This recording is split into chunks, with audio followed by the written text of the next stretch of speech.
तो hello guys, कैसे हैं आप सब। आई होप आप सब अच्छे होंगे। तो आपका स्वागत है हमारे पाइथन के डे 4 में। और इस डे 4 में हम सीखेंगे हमारे पाइथन के ऑपरेटर्स। तो वीडियो को ज़्यादा देरी ना करते हुए आइए वीडियो करते हैं हम स्टार्ट। तो मैं यहाँ पे आ गया हमारे पाइथन के सिंटैक्स के ऊपर। तो यहाँ पे लिखा हुआ है ऑपरेटर्स। तो देखते हैं ऑपरेटर्स क्या है।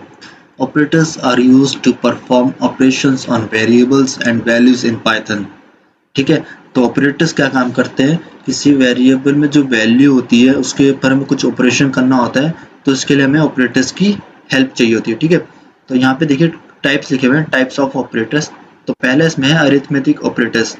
जैसे मान लीजिए अरिथमेटिक ऑपरेटर्स का मतलब क्या होता है, जैसे हमें दो वैल्यू के बीच में सम करना है, तो सम के लिए हम प्लस का सिंबल लगाते हैं, तो ये हमारा एक ऑपरेटर हो गया। या माइनस करना है या फिर मल्टीप्लिकेशन करना है किसी दो वैल्यूज के बीच में, तो ये होते हैं हमारे अरिथमेटिक ऑपरेटर्स। इसी में दूसरा है असाइनमेंट ऑपरेटर। तो असाइनमेंट ऑपरेटर मतलब जो अरिथमेटिक ऑपरेटर होता है ना, इससे का एक शॉर्ट हैंड तरीका होता है। ये जब हम एग्जाम करेंगे ना, एग्जाम्पल इसका, तब हम समझेंगे अच्छे, तब हमें अच्छे तरीके से समझ में आएगा इसका मतलब। ठीक है। और तीसरा जो है हमारा कंपैरिजन ऑपरेटर। कंपैरिजन ऑपरेटर मतलब जैसे दो वैल्यू के बीच में हमें कंपैरिजन करना होता है। ठीक है। या तो उसमें हमें ट्रू मिलता है या फिर हमें उसकी वैल्यू क्या मिलती है, फॉल्स मिलती है। ठीक है। और जो तीसरा है इसमें हमारे पास है लॉजिकल ऑपरेटर। लॉजिकल ऑपरेटर में जैसे हमें लॉजिक देखना होता है। ठीक है। दोनों में से कौन सी वैल्यू ट्रू है, तो ये होता है हमारा लॉजिकल ऑपरेटर्स। और जो चौथा है इसमें हमारा है, चौथा नहीं सॉरी पांचवा। तो पांचवा इसमें हमारा आइडेंटिटी ऑपरेटर्स। ठीक है। और छठवा है इसमें हमारा मेंबरशिप ऑपरेटर। तो इसमें हमारे पास टोटल 6 ऑपरेटर्स है, और इन 6 के 6 को हम एग्जाम्पल के थ्रू समझेंगे। ठीक है। तो आइए हम चलते हैं हमारे VS कोड की तरफ। तो यहाँ मैं आ गया हमारे VS कोड पर। अब मैं यहाँ पे एक फाइल बनाऊंगा अपनी। यहाँ मैं लिखूंगा, न्यू फाइल पे क्लिक करके ऑपरेटर्स इन python.py। ठीक है। तो इसमें था हमारा सबसे पहले अरिथमेटिक ऑपरेटर्स। तो इसको एक बारी से एग्जांपल के थ्रू समझते हैं हम। तो यहाँ पे मैं कमेंट में लिख देता हूँ अरिथमेटिक ऑपरेटर। ठीक है। अब हम यहाँ पे लिखते हैं हमारा कोड। तो मान लीजिए जैसे मैंने बनाया ए वेरिएबल बनाया, उसके अंदर मैंने वैल्यू डाली 10। ठीक है। और बी वेरिएबल बनाया, उसके अंदर मैंने डाली वैल्यू 20 डाल दी। ठीक है। अब मैं क्या करूँगा, इन दोनों का सम करूँगा। तो सम करने के लिए हम क्या कर सकते हैं, मान लीजिए मैं लिखा प्रिंट फंक्शन लिखा, और मैं यहाँ पे लिखता हूँ a प्लस बी। ठीक है। तो ये जो प्लस का साइन है ना, ये हमारा ऑपरेटर है एक तरीके का। ठीक है। तो ये कौन सा ऑपरेटर हो गया, हमारा अरिथमेटिक ऑपरेटर हो गया। ठीक है। अब हम इस कोड को क्या करते हैं, रन करते हैं।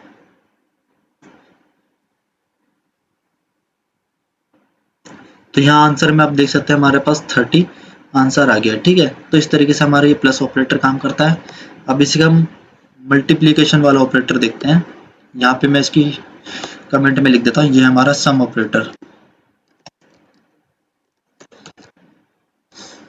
Summation operator. ठीक है।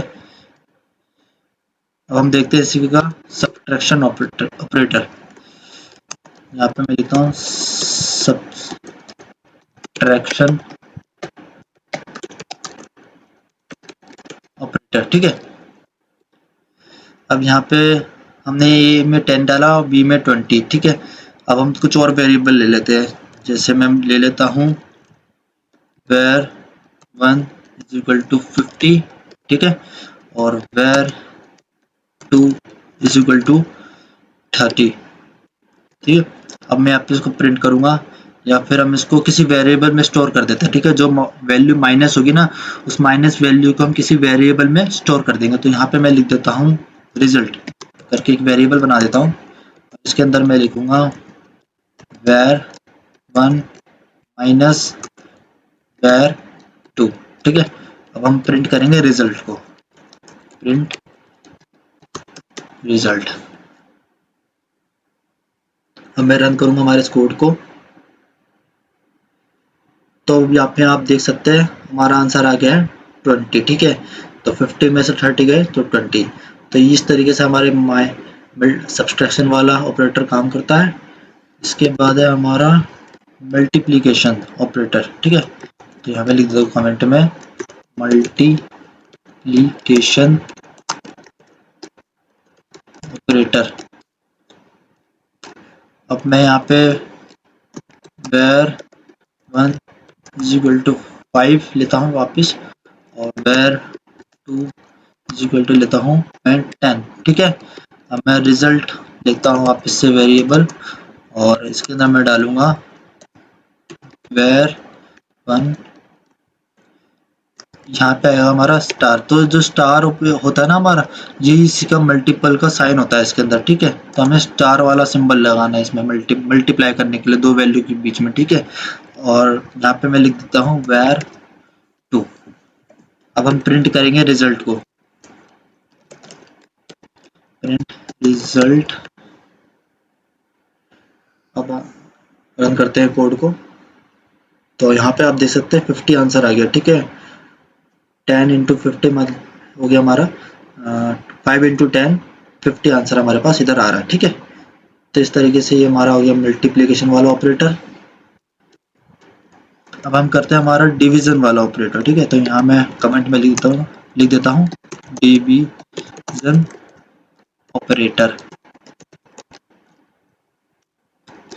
अब मैं यहाँ पे लिखता हूँ where 1 इक्वल टू 5। ठीक है, वापिस से वही लेता हूँ, और where 2 इक्वल टू 10। ठीक है, अब हम रिजल्ट में लिख देता हूँ डिवाइड,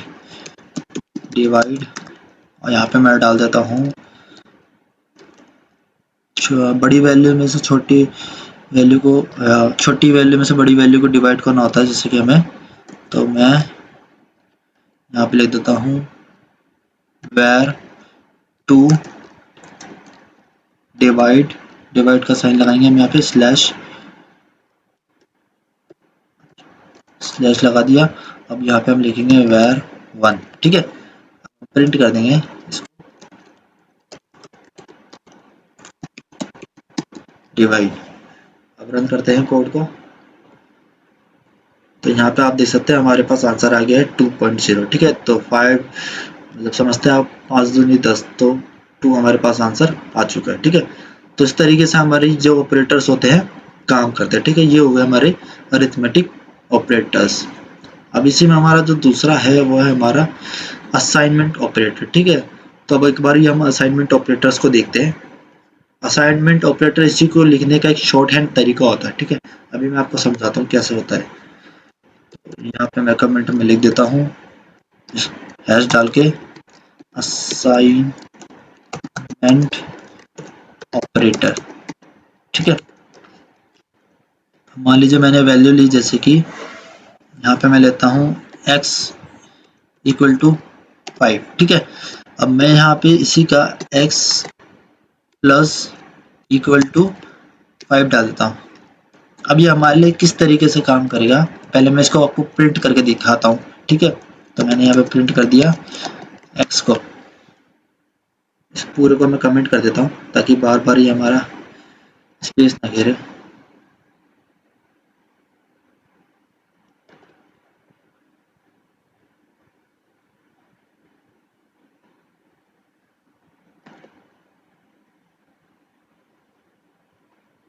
ठीक है, ये गया हमारा कमेंट। अब हम रन करते हैं हमारे कोड को, तो हमारे पास आंसर आ रहा है 10। अब 10 किस वजह से आ रहा है, तो मैं आपको समझाता हूँ 10 किस वजह से आ रहा है इसमें। यहाँ मैं कमेंट में लिख देता हूँ इसका answer hash x is equal to x plus 5। ठीक है, अब हम यहाँ पे देखते हैं क्या हो रहा है। तो x की वैल्यू तो हमने डाली थी 5। ठीक है, जो 5 है उसको हमने x के अंदर असाइन कर रखा है। ठीक है, तो अब यहाँ पे हमने लिखा है x इक्वल टू, जो x की वैल्यू तो 5 है। ठीक है, तो ये x मान लीजिए आप 5 एक तरीके का। ठीक है, तो क्योंकि 5 को हमने x के अंदर डाला हुआ है तो इसके अंदर 5 सेव है। ठीक है, तो ये 5 हो गया एक तरीके का, और ये है हमारा हमने अलग से 5 और लिखा हुआ, ठीक है।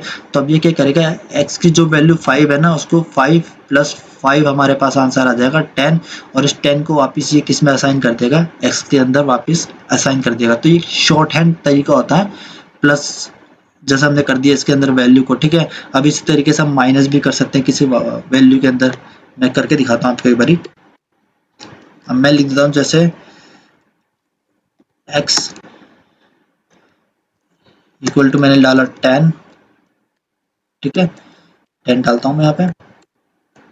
अब मैं यहाँ पे लिखता हूँ x, माइनस का सिंबल लगाएंगे, फिर इक्वल टू, और मैं यहाँ पे लिख देता हूँ 5। तो अभी हमारा किस तरीके से काम करता है, इसका भी यहाँ पे मैं कमेंट में डाल देता हूँ, x equal to x minus 5, ठीक है। तो अभी x की वैल्यू क्या है, हमारे पास 10 है, ठीक है। अब माइनस 5 कर देंगे उसमें, अगर 10 में से 5 माइनस हो जाएंगे तो बचेगा हमारे पास 5। तो आंसर में प्रिंट कर देंगे इसको, x को। तो यहाँ पे हमारे पास आंसर आएगा 5, ठीक है। तो आप देख सकते हैं हमारे पास आंसर आ गया 5, और जो 5 वैल्यू है ना इसके अंदर जो बची है वो वापस किसके अंदर असाइन हो गई, हमारे पास x के अंदर आके असाइन हो गई, ठीक है। तो ये होता है हमारा शॉर्ट हैंड तरीका असाइनमेंट ऑपरेटर का, ठीक है।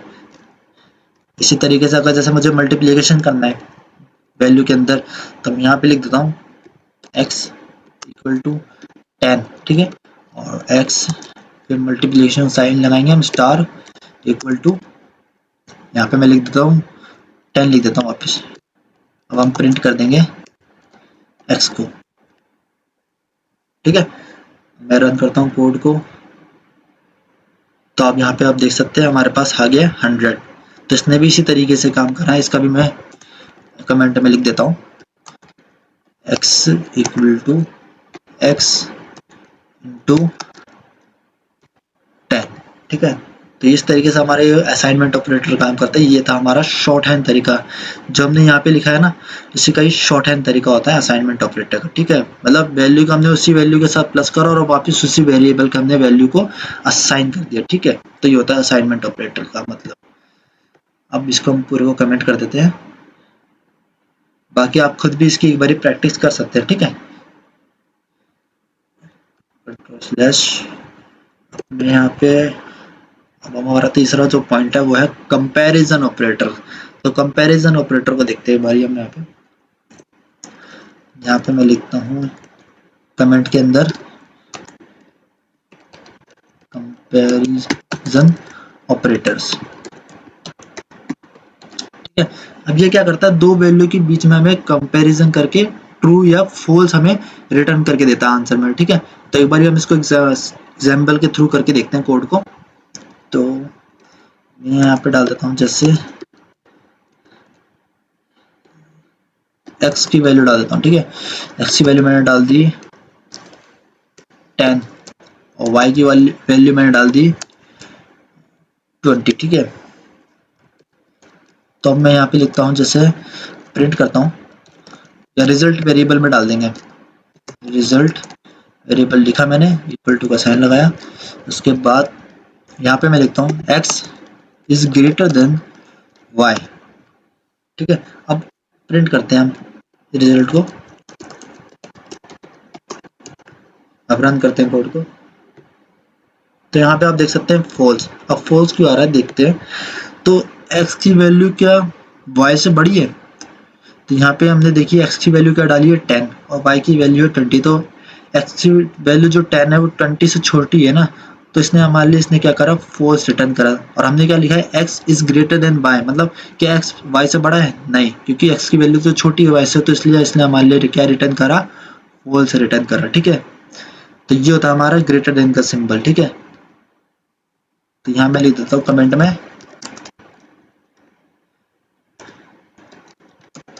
ग्रेटर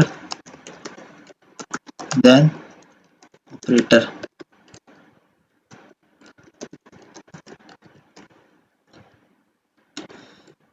मैं यहाँ पे लिखता हूँ वापस से x इज इक्वल टू 10 और y इज इक्वल टू 20, ठीक है।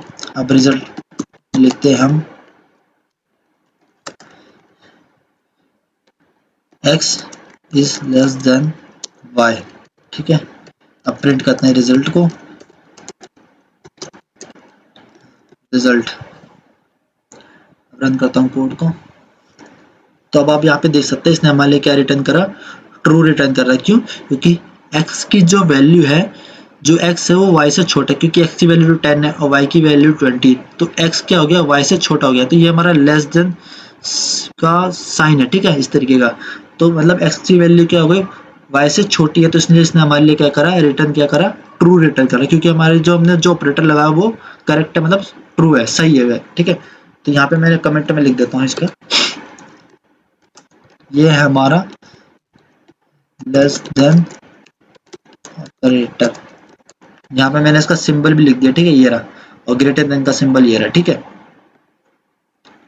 अब इसी में एक और है, ये है हमारा ग्रेटर देन इक्वल टू। अभी किस तरीके से काम करता है, यहाँ पे मैं इसका लिख देता हूँ सिंबल, ठीक है।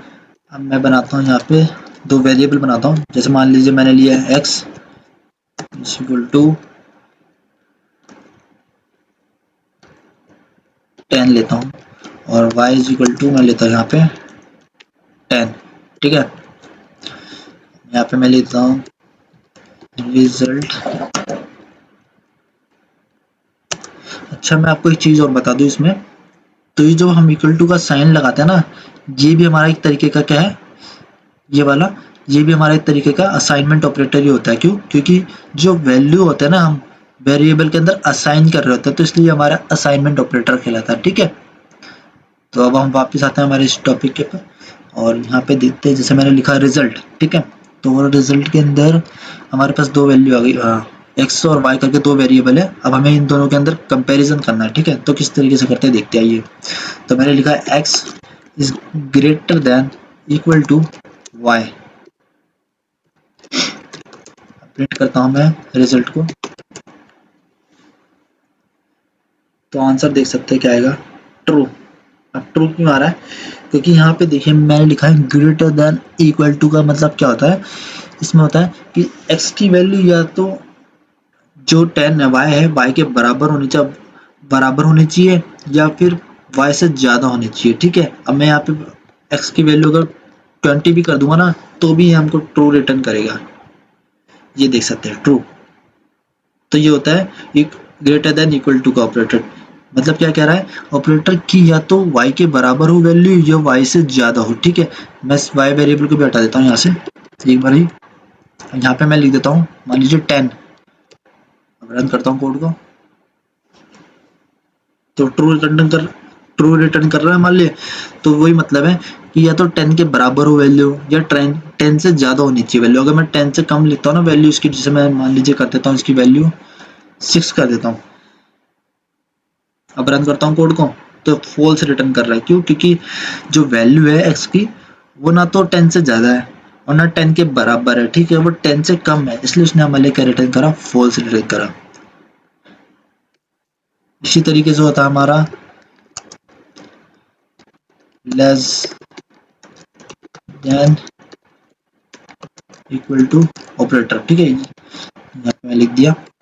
अब मैं वापस कंपैरिजन करता हूँ, यहाँ पे y ले लेता हूँ इस बार variable y is equal to, मान लीजिए मैंने आंसर लिया यहाँ पे 40, ठीक है। अब मैं प्रिंट करता हूँ या रिजल्ट में लिखता हूँ, और रिजल्ट इक्वल टू, यहाँ पे मैं लिख देता हूँ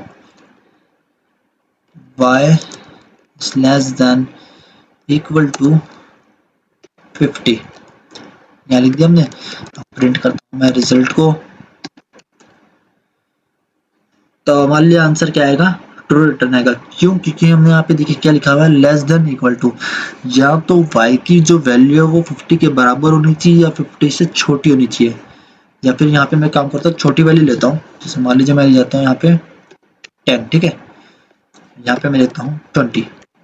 अब देखते हैं, ठीक है, रन करते हैं कोड को, तो यहाँ पे ट्रू रिटर्न कर रहा है। क्यों?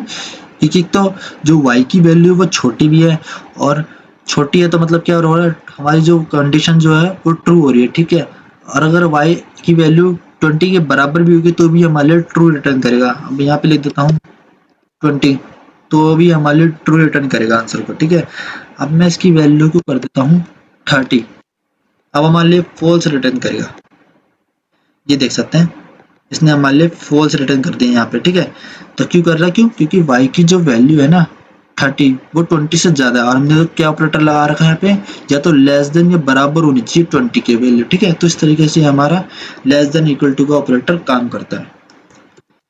अब है मान लीजिए मैं यहाँ पे लिखता हूँ x is equal to 50, y equal to 10। यहाँ पे रिजल्ट में लिखता हूँ x इक्वल टू y, ठीक है। अब ये सिंपली हमारे लिए क्या करता है, ये डबल इक्वल टू का साइन हमारे लिए सिंपली क्या वर्क करेगा, ये दो वैल्यू के बीच में नॉर्मली कंपेयर करेगा वैल्यू को, ठीक है। इसमें ऐसा नहीं चलेगा कि या तो वैल्यू 50 के बराबर होनी चाहिए या वैल्यू 50 के 10 के बराबर होनी चाहिए, 10 से कम होनी चाहिए या 10 से ज़्यादा होनी चाहिए, इस तरीके का काम नहीं करेगा। ये देखिएगा क्या x की वैल्यू y के बराबर है, अगर नहीं है तो वो रिटर्न करेगा ट्रू या फॉल्स, ठीक है। तो अभी यहाँ पे मैं रिजल्ट प्रिंट करता हूँ, देख सकते हैं फॉल्स, क्यों, क्योंकि x की जो वैल्यू है वो है 50 और y की वैल्यू है 10, तो दोनों की वैल्यू बराबर नहीं है, दोनों की वैल्यू जो बराबर नहीं है, मतलब अलग अलग है, ठीक है। तो 50 जो है वो x की वैल्यू है और 10 जो है वो y की वैल्यू, तो दोनों की वैल्यू अलग है, तो इस वजह से हमारा रिजल्ट में क्या आ रहा है, फॉल्स आ रहा है। अब मैं इसकी वैल्यू को कर देता हूँ, y की वैल्यू को 50 कर देता हूँ, तो अब ये हमारे लिए ट्रू रिटर्न करेगा। तो देख सकते हैं इसने हमारे लिए यहाँ पे ट्रू रिटर्न कर दिया, ठीक है। तो इस तरीके से हमारा इक्वल टू का ऑपरेटर काम करता है। यहाँ पे मैं लिख देता हूँ इसका, दिस इज इक्वल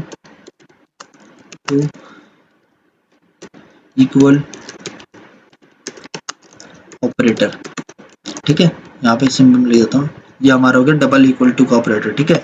तो इस तरीके से हमारे जो है कंपैरिजन ऑपरेटर काम करते हैं, ठीक है। आज हमने इस जो पाइथन के डे 4 में हमने तीन ऑपरेटर्स के बारे में पढ़ा है, ठीक है। आने वाले लेक्चर में हम दो ऑपरेटर जो हमारे रह गए हैं उनका हम देखेंगे आने वाली वीडियो में, ठीक है। तो तब तक के लिए गाइस आपकी प्रैक्टिस करिए इस कोड की। Thank you guys.